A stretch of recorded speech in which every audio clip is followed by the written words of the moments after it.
तो चलिए हम लोग शुरू करते हैं तब तक।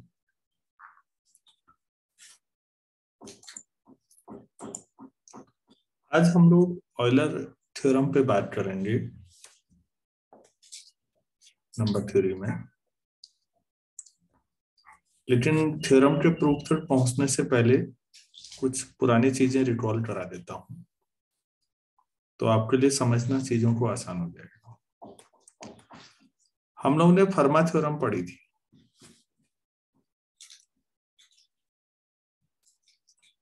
फर्मा थ्योरम में हमने कहा कि पी अगर कोई प्राइम नंबर है और वो किसी नेचुरल नंबर ए को डिवाइड नहीं करता है, तो आप A to the power p minus 1 congruent to 1 modulo p लिख सकते हैं। ये मैंने प्रूव कराया था। हैरानी की बात यह है कि फर्मा का ये स्टेटमेंट है, फर्मा का ये ऑब्जर्वेशन है, लेकिन प्रूफ, ये वाला प्रूफ भी ऑयलर ने ही दिया था। लेकिन जिसने शुरू में कंजेक्चर की तरह बताया, तो नाम फर्मा के नाम पर है। इसका प्रूफ मेरे ख्याल से जिस साल भारत में औरंगजेब की डेथ हुई थी उसी साल, शायद ऑयलर का टाइम ये है मेरे ख्याल से 1707 से लेकर 1783 तक। 1707 में मुगल साम्राज्य में जो अंतिम बड़े राजाओं में माने जाते हैं, ग्रेट मुगल्स में, औरंगजेब की भी डेथ उसी साल हुई थी। तो 1736 मेरे ख्याल से, जहां तक मैं सही हूं तो, हाँ 1736 में ऑयलर ने ये वाला प्रूफ किया था। ठीक है, ऑयलर ने अपनी जिंदगी में इतना काम किया है, मैंने कई बार बताया कि हम पूरे मॉडर्न मैथमेटिक्स पूरी तरह रीडिफाइन कर दिया इस आदमी ने, और इसके नाम पे इतनी ब्रांचेज हैं, और मेरे ख्याल से शायद ही किसी और के नाम पर होगा इतना काम है। बाद में ये आदमी सोचता रहा कि यार ये जो p माइनस 1 है, क्या इसे हम रिप्लेस कर सकते हैं किसी और चीज से? इस पे बात सोचा इसने, और इसने रिप्लेस कर दिया। इसने रिप्लेस किया है a to the power in general, इसको जनरलाइज कर दिया phi n, is congruent to 1 modulo n। और यहां पर भी शर्त यह है कि GCD of a and n 1। ये मेरे ख्याल से काफी बाद में किया है, 1760 के आसपास। ऑयलर ने इसको उस समय, मतलब आप देखिए मैस्ट्री थ्योरम किस तरह से जनरलाइज होती है। पहले फर्मा थ्योरम है, उसको भी प्रूफ ऑयलर ने ही किया है, और प्रूफ करते करते दिमाग में आया होगा या बाद में कभी सोचा होगा, क्या ऊपर जो पावर है उसे कहीं किसी और तरीके से जनरलाइज कर सकते हैं? तो Euler phi function phi n, power में a to the power phi n कर दीजिए, तो ये रिजल्ट मिल जाता है। और ये ऑयलर थ्योरम है एक्चुअल में। और इसी का पर्टिकुलर पिछला वाला हो जाएगा ऊपर वाला। कैसे? क्योंकि अगर p बच्चों प्राइम है तो फाई ऑफ p माइनस 1 ही होता है। तो ये ऊपर वाला रिजल्ट अब इसका पर्टिकुलर केस बन गया। Fermat theorem is a particular case of Euler theorem. तो हमें ये प्रूफ करना है, मतलब क्या मैं समझा पाया हमें क्या करना है आज? ऊपर वाली बात, हाँ ऊपर वाली बातचीत पूरी आपको पहले से मालूम है, ये वाला। आज हमें ये वाला काम करना है। और जूम के थ्रू पढ़ाने में थोड़ा दिक्कत ये हो रही है कि 40 मिनट मैक्सिमम देता है, तो उससे पहले ही इसको मैं एंड करके रिकॉर्डिंग सेव करता हूँ, तब मैं दूसरा दोबारा शुरू करता हूँ। तो पहले पार्ट में हमें इस थ्योरम को लाने के लिए एक लेमा की जरूरत पड़ेगी। हम एक लेमा प्रूफ करते हैं और फिर मेन थ्योरम पर आएंगे। आप पूछ सकते हैं कि एग्जाम में अगर ऑयलर थ्योरम आ गई तो हम कैसे प्रूफ करें? तो वहां भी आप या तो लेमा लिखिए या स्टेप 1 स्टेप 2 करके 2 हिस्सों में थ्योरम को प्रूफ कर दीजिए। तो चलिए हम लेमा की शुरुआत करते हैं। पहले हो सकता है कि और लेमा ही पूछी जाए कभी, इसीलिए हम अलग अलग लिख देते हैं उसको। तो लेमा एक छोटा सा इंडिपेंडेंट रिजल्ट होता है जो थ्योरम को प्रूफ करने में हेल्पफुल है, लेकिन इसके और भी एप्लीकेशन हो सकते हैं, इसीलिए हम इसे लेमा के तौर पर लिख रहे हैं कि इसका यूज आप कहीं और भी हो सकता है उठा के करते हैं। तो मैं मान लेता हूं कि n 1 से बड़ा है और GCD of a and n is 1, a और n रिलेटिवली प्राइम। अगर मेरे पास a1 a2 and so on, suffix में ड्रॉ करिएगा a phi n, ये नेचुरल नंबर है, आर पॉजिटिव इंटीजर्स या natural numbers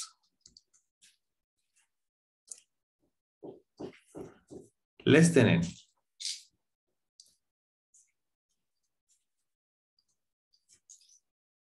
and relatively prime to n.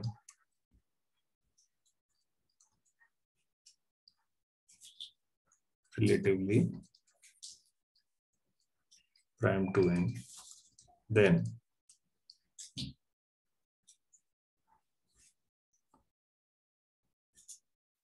a1 से लेकर, चलो एक और लिख दो, a2 लास्ट में a phi n, मतलब सबको a से मल्टीप्लाई कर रखा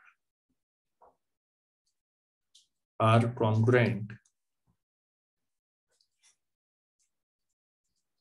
मॉड्यूलो n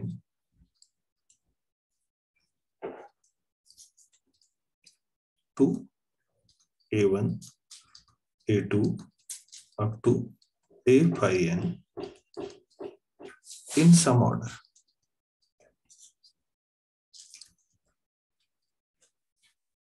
ये आपके पास रिजल्ट है।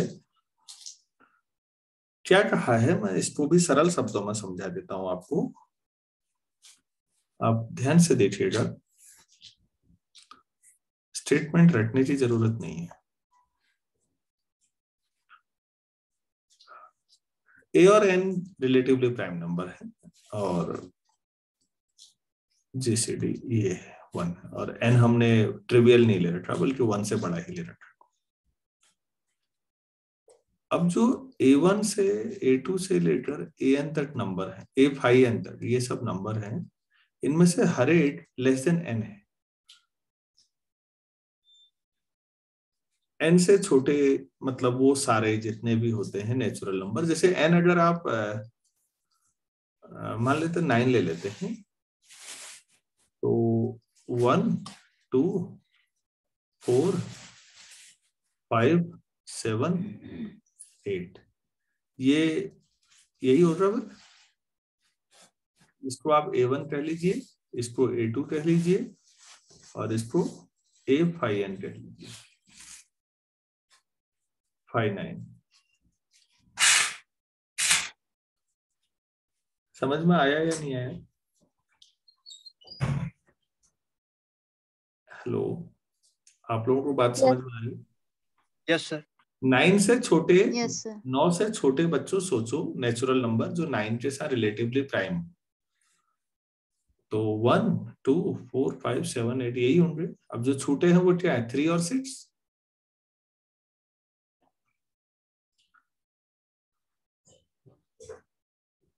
तो ये सारे नंबर जो हैं जिनको आप a1 a2 a3 a phi n कह रहे हैं बेसिकली, ये सब n से छोटे होंगे और n के साथ रिलेटिवली प्राइम होंगे। ये लाइन आपको उम्मीद है समझ में आ गई होगी, ये वाली। अगर ऐसा है तो फिर इन सबको a के साथ मल्टीप्लाई कर दीजिए, a1 से लेकर a phi n तक। ये भी n मॉड्यूलो पर a1 a2 an इनके साथ कॉन्ग्रुएंट होंगे, लेकिन ऐसा नहीं है और जरूरी नहीं है कि a1 केवल a1 के साथ ही कॉन्ग्रुएंट हो, a2 a2 के साथ ही कॉन्ग्रुएंट हो, ऐसा जरूरी नहीं है। अगर इसी ऑर्डर में होता तो रिस्पेक्टिवली लिखा हुआ आता। मतलब ये टोटल एलिमेंट जो है इनकी संख्या जितनी है उतनी ही इनकी संख्या भी है, क्योंकि आपने a से ही तो मल्टीप्लाई कर रखा है। तो ये कहना चाह रहे हैं कि ए आई जो होगा वो इनमें से किसी ए जेड के साथ मॉड्यूलो एन पे ऐसा रिजल्ट दे रहा होगा। क्या मैं जो समझाना चाह रहा हूं वो समझा पाया स्टेटमेंट? Yes sir. अगर किसी को Yes. नहीं समझ में आया है तो बोलिएगा प्लीज कि नहीं आया सर, कोई बात नहीं। और अगर आ गया है तो ठीक है, अब इसको प्रूव करते हैं।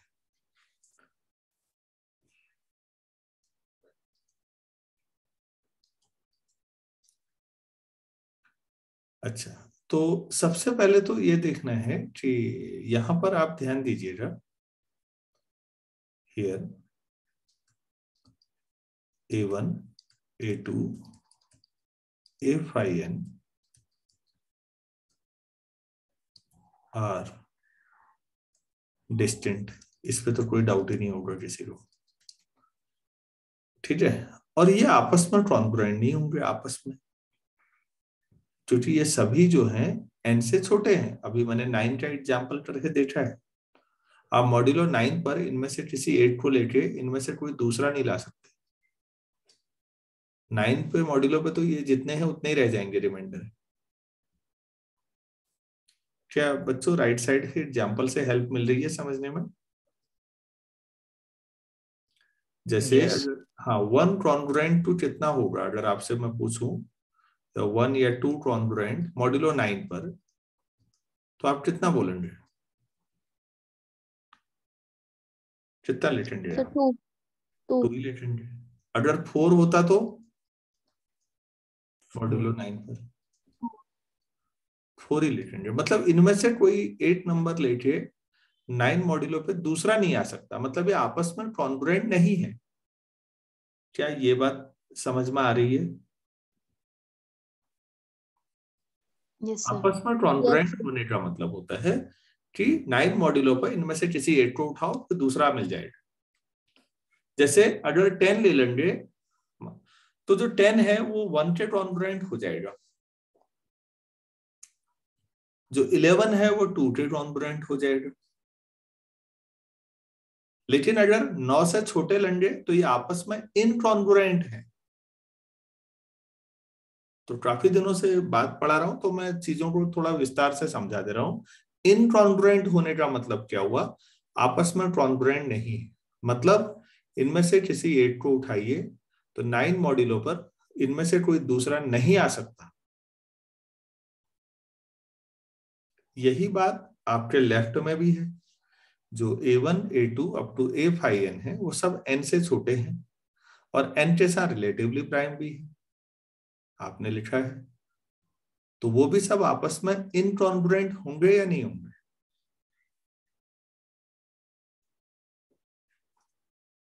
Yes, sir. अरे भाई ज्यादा टफ हो गया क्या? Yes. अच्छा, यस सर। चलिए कोई बात नहीं, मुझे लगता है काफी दिनों बाद एक टच छूटा हुआ है। पहले इलेक्शन ड्यूटी, फिर उसके बाद मेरा अपना गला बहुत दिन खराब रहा, अभी भी पूरी तरह सही नहीं है। और फिर हमारे कॉलेज में इंटर कॉलेजिएट जो अंतर महाविद्यालय प्रतियोगिताएं होती हैं वो शुरू हो गई, उसमें ड्यूटी रही। अब पढ़ाने का मौका है। आज फिर आदेश आ गया है 2 तारीख से फिर अल्मोड़ा चुनाव काउंटिंग ड्यूटी। क्या करें, सरकार को पढ़ाने लिखाने से मतलब नहीं है। चलो जितना संभव हो उतना तो पढ़ें। Here A1, A2 up to A5N are distinct and less than n.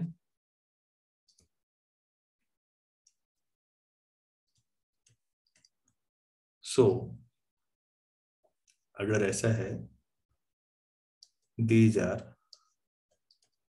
incongruent modulo n। मुझे लगता है इस लाइन का मीनिंग सबको क्लियर हो गया होगा। आपस में इनकॉन्ग्रुएंट है, इनमें से किसी एक को लेंगे तो कोई दूसरा नहीं आएगा, वो खुद ही आएगा मॉड्यूलो n पर, जैसा कि उदाहरण राइट साइड में है। ठीक है, तो अब हम कहना क्या चाह रहे हैं इस बात से? हमारा दावा ये है बच्चों, इसी तरह से मैं ये कहना चाह रहा हूं कि A1, A2 ये भी सब इनकॉन्ग्रुएंट है। ये क्लेम कर रहा हूं मैं। चलिए इस क्लेम को साबित करते हैं। are also incongruent modulo n.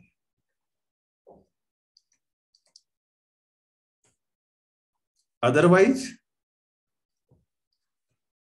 आपने ट्राई नहीं, ये तो आपका दावा है, इसको प्रूफ कैसे करें? इसको प्रूफ कॉन्ट्राडिक्शन से। मतलब आप मान लीजिए कि कोई ए आई है और इन्हीं में से कोई ए जे है, सब में ए आ रहा है, और मान लेते हैं ये कॉन्ग्रुएंट है, देखते हैं क्या गड़बड़ होती है। अगर ऐसा हुआ तो आप यहां पर ये समझिएगा कि जो ए आई और ए जे हैं ये दोनों ही एन से छोटे नंबर हैं,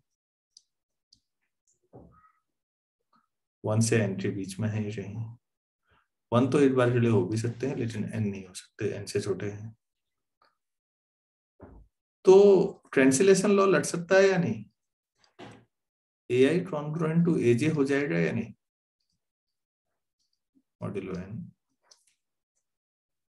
as GCD of a and n is 1। तो जिसको जीसीडी n के साथ जो रिलेटिवली प्राइम हो वो कैंसिल किया जा सकता है, ऐसा मालूम है आप लोगों को? Yes yes sir. अब इस लाइन ने क्या साबित कर दिया फिर? सर कि ए आई और ए जे एक दूसरे के मॉड्यूलो एन पे कॉन्ग्रुएंट है, जो कि कॉन्ट्रडिक्शन है। बिल्कुल बच्चों, समझ में आया? अगर किसी बच्चे को नहीं आ पाया है अभी भी, तो मेरे पास और सरल तरीका भी। अगर जिसको उसमें भी नहीं आ रहा, मेरे पास थोड़ी सी जगह यहाँ पर है, अभी मैं नया पेज में से पहले यहीं पर करता हूँ, वो ऐसा कर ले, कोई बात नहीं, वो n डिवाइड्स ए आई माइनस ए जे कर ले और ये कॉन्ट्रडिक्शन आ जाएगा। कैसे? क्योंकि ए आई और ए जे दोनों n से छोटे हैं और नेचुरल नंबर हैं, उनका डिफरेंस तो n से और भी छोटा होगा। n अपने से छोटे को डिवाइड कर रहा है और 0 भी नहीं है ये, क्योंकि ए आई ए जे डिफरेंट है। तो n अपने से छोटे नंबर को डिवाइड कर रहा है और वो भी 0 को नहीं। ये तो पॉसिबल ही नहीं है, ऐसा तो हो ही नहीं सकता। सो एज्यूम्पशन वाज रॉन्ग। तो इसका मतलब जो दावा था वो ठीक था। फिर सभी लोग सहमत हैं यहां तक कि a1 a2 up to a phi n सब आपस में जो है डिस्टेंट है, मतलब n से, और कॉन्ग्रुएंट, मतलब आपस में कॉन्ग्रुएंट नहीं है n मॉड्यूलो पर। क्लियर है या नहीं है? Yes sir. Yes sir. Yes sir. चलिए ठीक है, फिर मैं आगे बढ़ता हूं बच्चों।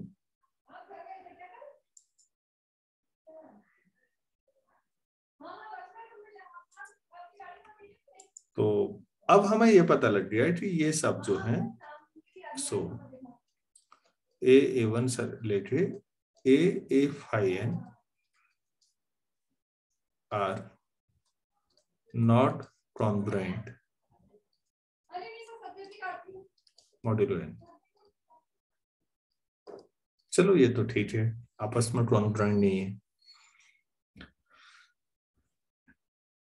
अब a1 a2 an तक तो सब n से छोटे थे और सबको तुमने a से मल्टीप्लाई कर दिया, तो अब मल्टीप्लिकेशन के बाद ये जो है ये n से बड़े भी तो हो सकते हैं ना। जैसे a1 से लेके a phi n तक ये सब n से छोटे थे, और a के बारे में केवल इतना पता है कि a और n का जीसीडी 1 है बस। वो तो ठीक है, a तो कुछ भी नंबर हो सकता है ऐसा, तो ये तो गारंटी नहीं है ना बच्चों जी, ए से मल्टीप्लाई करने के बाद भी ये वाला रिलेशन रहेगा, ऐसी गारंटी है क्या? No sir. No sir. तो अब जो नंबर हैं जब n से डिवाइड करेंगे तो हो सकता है डिवीजन एल्गोरिथम लगानी पड़ जाए। अब कुछ ऐसा सोचते हैं, तो एक पर्टिकुलर इनमें से ले लेते हैं। लेट अस टेक 8 के लिए करते हैं ए आई। हम इनमें से किसी 8 को ले लेते हैं, जो आई है वो मतलब सफिक्स से है, तो phi n तक जाएगा, 1 से लेकर phi n तक। कोई 8 ले लिया हमने, ठीक है। तो नाउ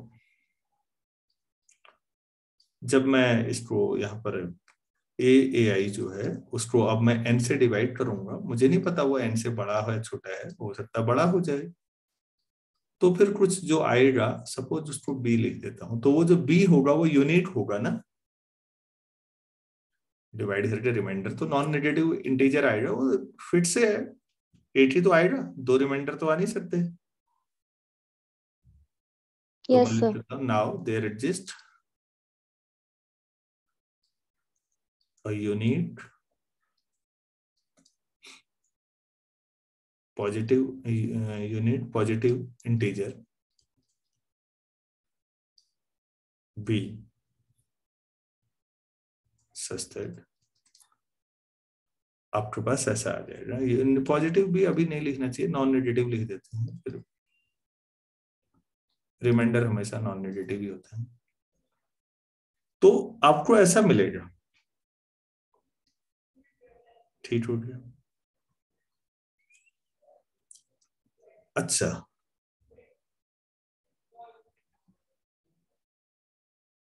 तो now GCD of B and N कितना होगा, क्या आप लोग ये सोच सकते हैं?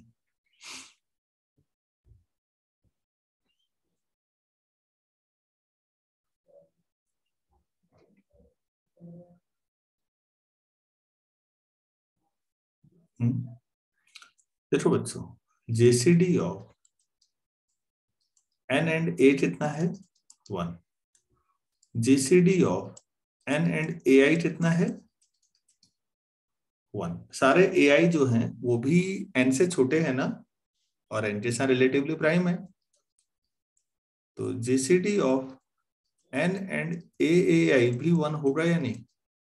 क्या ऐसा कोई रिजल्ट पढ़ा था हमने? Yes. GCD of A and B C अगर 1 है, तो GCD of A and B और GCD of A and C, and this is if and only if condition, दोनों तरफ से ए और बी रिलेटिवली प्राइम है, ए और सी भी है, तो ए और बी सी भी होंगे, और ए और बी सी है तो ऐसा होगा। क्या ऐसा कोई रिजल्ट मैंने कराया है, आपको याद आ रहा है? Yes, sir. पहला चैप्टर Yes. पक्का कराया होगा मैंने, सभी रिकॉर्डिंग है, आप देख लीजिएगा। तो उस आधार पर आप ऐसा कह सकते हैं ना, तो उस आधार पर फिर आप क्या सोच सकते हैं, अब जीसीडी ऑफ एन एंड ए आई अगर 1 है, तो ए आई बी के कॉन्ग्रुएंट आ रहा है, तो ये भी क्या होगा? 1. होगा। किसी को कोई डाउट है? अगर ऐसा है तो इसका मतलब जो आप बी ले रहे हैं, बी एन से छोटा होगा। भाई आपने यहां पर गौर करिए, जहां पर मैंने डबल लाइन खींची, एन से डिवाइड किया है ए आई को, तो बी आया है, ठीक हो गया। तो बी जो रिमाइंडर होगा वो हमेशा डिवाइजर से छोटा होता है ना, एन से छोटा होगा या नहीं होगा? Yes, Yes, sir. sir. अच्छा बच्चों, बी अगर एन से छोटा है और एन बी एन के साथ रिलेटिवली प्राइम है, तो ये तो सब ये वाले थे जो एन से छोटे थे और एन के साथ रिलेटिवली प्राइम थे, वो कलेक्शन तो ये था, तो बी भी इनमें से कोई एक होगा या नहीं होगा?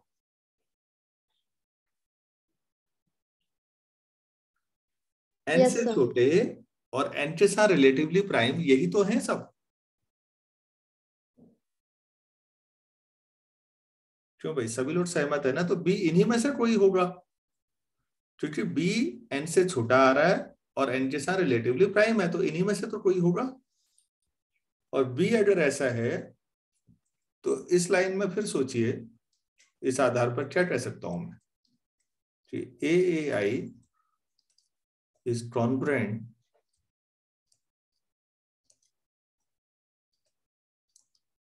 टू सम एलिमेंट ऑफ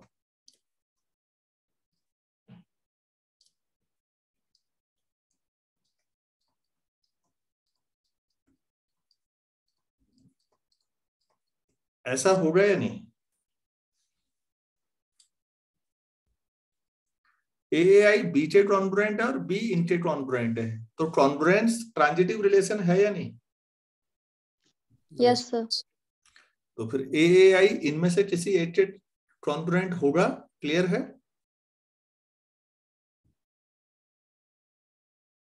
अरे भाई ये 1736 में सोच लिया था ऑयलर ने, आप 2022 में चल रहे हैं और उसने सोचा था, आपने समझना है, आपको सोचना नहीं है। फिर भी आप मेरे ख्याल से ऑयलर से ज्यादा परेशान लग रहे हैं मुझे।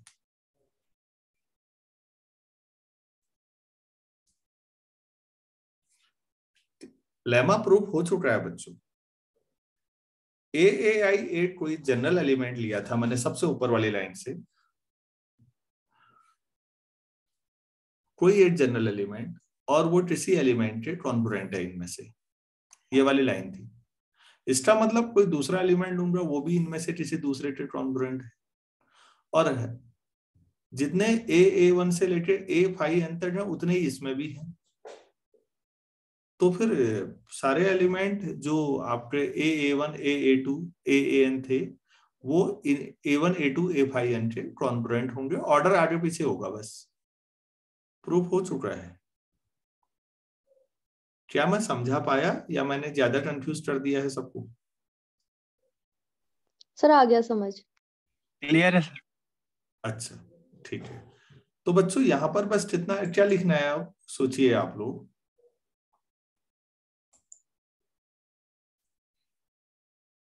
हैंस अब सीधे लिख लीजिए, A1 से लेकर A5 आर कॉन्ग्रुएंट टू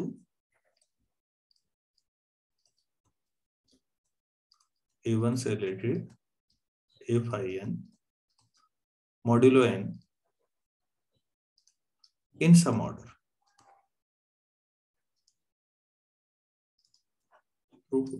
यही करना था। तो ये लेमा हमने प्रूफ कर दी। तो अगर ये समझ में आ गया है तो अब थ्योरम का जो प्रूफ है वो कुछ पैसा नहीं है, बस मेन काम यही था वैसे मेरी नजर में। तो चलिए अब थ्योरम का प्रूफ भी कर लेते हैं। फिर उसके बाद मैं पेज चेंज करूं, किसी को नोट करना है देख लीजिएगा, नहीं तो स्क्रीनशॉट ले लीजिएगा, बाद में कर लीजिएगा।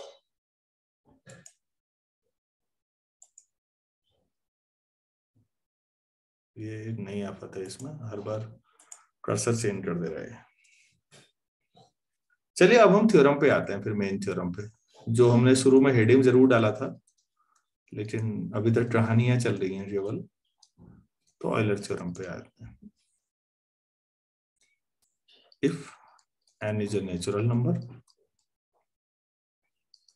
and GCD of a and n is 1, then a to the power 5n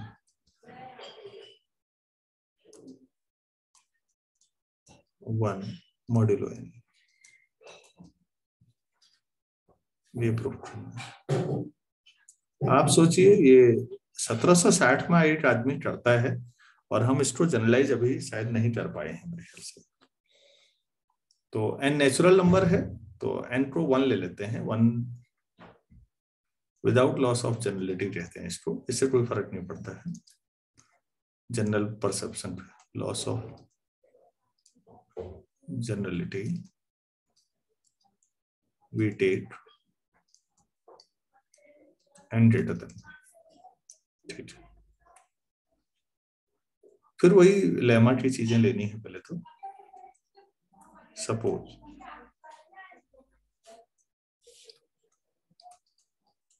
A1 से लेके A5n are positive integers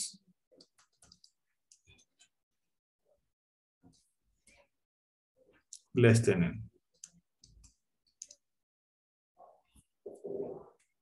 and साथ में क्या लिया था हमने, relatively prime to n।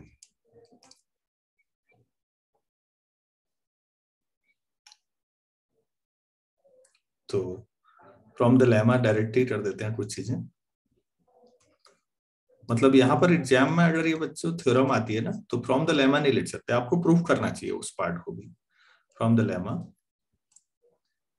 A1 वही स्टेटमेंट फिर लिखना पड़ेगा हमें यहाँ पर, A phi n are congruent to A1 से लेकर A phi n modulo n in some order।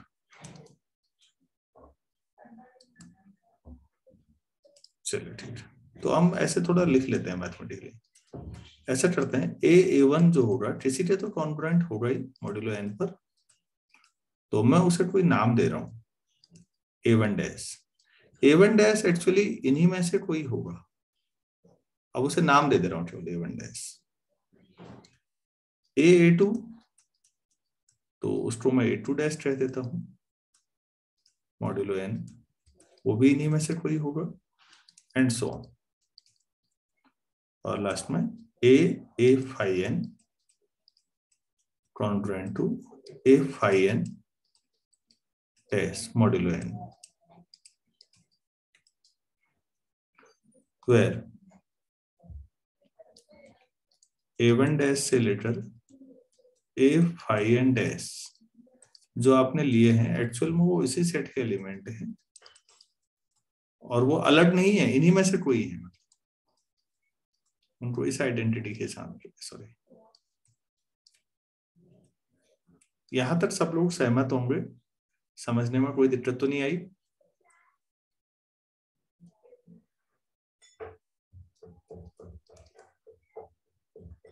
Multiplying all these equations, सबको मल्टीप्लाई कर दीजिए। A1 left side, A2 A phi n congruent to A1 dash से लेकर A phi n dash modulo n। सभी लोग सहमत हैं इस बात पे? अब बच्चों ये कितनी टर्म है लेफ्ट साइड में, जो छोटे छोटे ब्रैकेट हैं, ये कितने ब्रैकेट हैं? ये सब phi n ब्रैकेट हैं या नहीं total? Yes sir. Yes sir. भाई A के सफिक्स में देखो ना, A1 A2 A phi n, तो सब में A आ रहा है, तो A की पावर कितनी हो जाएगी? 5। और बाकी multiply A1 A2 up to A phi n is congruent to A1 dash से लेकर A phi n dash modulo n। क्या आपको समझ में आ रहा है कि ये प्रोडक्ट और ये प्रोडक्ट एक ही है एक्चुअल में? Yes sir. Yes sir. हाँ, वो वही नंबर है, उनको लिखा भले ही ऐसे किया है। सभी बच्चे, बाकी लोग भी सहमत है ना?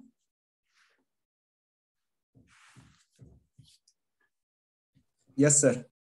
अच्छा, अब ये सोचिए, ये जितने भी नंबर्स हैं जिनके नीचे अंडरलाइन किया है, ये सभी n से छोटे हैं ना, n के साथ रिलेटिवली प्राइम है, तो इनका प्रोडक्ट जो है वो भी n के साथ रिलेटिवली प्राइम होगा या नहीं? होगा सर। हाँ, बस फिर तो हो गया। फिर अगर रिलेटिवली प्राइम है तो कैंसिल कर देंगे उसको। कहाँ गया कर्सर यार? देखो, since GCD of n comma A1 equal to 1,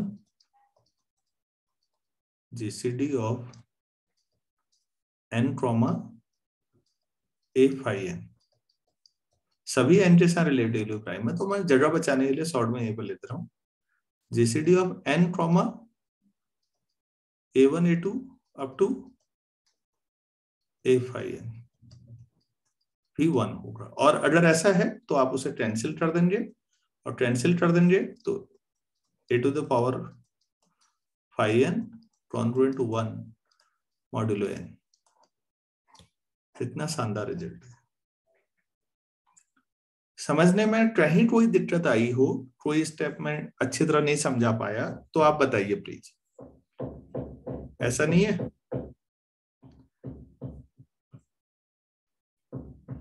hello, clear है।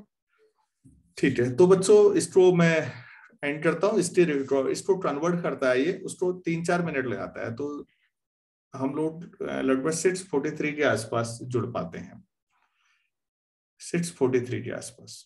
Thank you.